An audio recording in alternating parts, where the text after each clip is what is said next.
Hello guys, for today's video naman ay mag-refill tayo ng mga sabon na powder. Ang lagayan lamang po namin ay karton.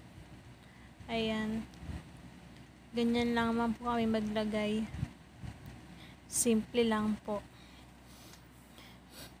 Ariel powder, Tide powder ang sunod.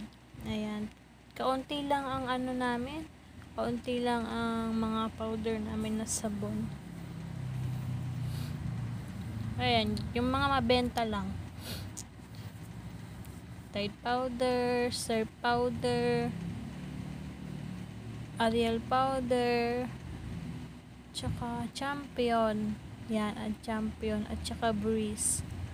Ayan. Pinagsama-sama ko na po sa isang karton para po hindi maaksaya sa space. Ayan, patong-patong lang, tsaka at least madali siyang kunin, madali siyang ibenta. O diba? Hindi namin siya sinasabit kasi marami nang nakasabit dito. Ayan. Ayan lamang po ang mga benta naming sabon.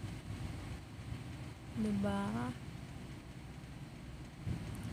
Oh, char! Bye-bye! Thank you for watching!